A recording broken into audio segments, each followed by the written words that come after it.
राधे राधे दोस्तों, आज के इस पवित्र मंगलवार पर हम सुनने जा रहे हैं हनुमान जी की अति दिव्य और कल्याणकारी व्रत कथा। कहते हैं जो भक्त श्रद्धा से इस व्रत को करते हैं उसके जीवन से मंगल दोष कम हो जाता है और हनुमान जी की कृपा उसके घर में हमेशा बनी रहती है। तो चलिए आइए जानते हैं हनुमान जी की व्रत कथा। एक समय की बात है, एक ब्राह्मण दंपति की कोई संतान नहीं थी, जिस कारण वे बेहद ज्यादा दुखी रहती थी। एक समय ब्राह्मण वन में हनुमान जी की पूजा के लिए गया। वहां उसने पूजा के साथ महावीर जी से एक पुत्र की कामना की। घर पर उसकी स्त्री भी पुत्र की प्राप्ति के लिए मंगलवार का व्रत रखती थी। वे मंगलवार के दिन व्रत के अंत में हनुमान जी को भोग लगाकर ही भोजन करती थी। एक बार व्रत के दिन ब्राह्मणी भोजन न बना पाई और न ही हनुमान जी का भोग लगा सकी। उसने प्रण किया कि अगले मंगलवार को हनुमान जी को भोग लगाकर ही भोजन करेगी। वे भूखी प्यासी 6 दिन तक पड़ी रही। मंगलवार के दिन वह बेहोश हो गई। हनुमान जी ने उसकी निष्ठा और लगन को देखकर प्रसन्न हुए।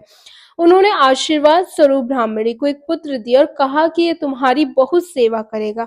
बालक को पाकर ब्राह्मणी अति प्रसन्न हुई। उसने बालक का नाम मंगल रखा। उस समय उपरांत जब ब्राह्मण घर आया तो बालक को देख पूछा कि वह कौन है। पत्नी बोली कि मंगलवार व्रत से प्रसन्न होकर हनुमान जी ने उसे यह बालक दिया। ब्राह्मण को अपनी पत्नी की बात पर विश्वास नहीं हुआ। एक दिन मौका देख ब्राह्मण ने बालक को कुएं में गिरा दिया। घर लौटने पर ब्राह्मणी ने पूछा मंगल कहाँ है। तभी पीछे से मंगल मुस्कुरा कर आ गया। उसे वापस देखकर ब्राह्मण आश्चर्यचकित रह गया। रात को हनुमान जी ने उसे सपने में दर्शन दिया और बताया यह पुत्र हनुमान जी ने ही उन्हें दिया है। ब्राह्मण सत्य जानकर बहुत खुश हुआ। इसके बाद ब्राह्मण दंपति प्रत्येक मंगलवार को व्रत रखने लगे। जो मनुष्य मंगलवार व्रत कथा को पढ़ता है या सुनता है और नियम से व्रत रखता है उसे हनुमान जी की कृपा से सब कष्ट दूर होकर सर्व सुख प्राप्त होता है और हनुमान जी की दया के पात्र बनते हैं। बोलो हनुमान जी महाराज की जय। बोलो बजरंग बली की जय। जय जय बजरंग बली।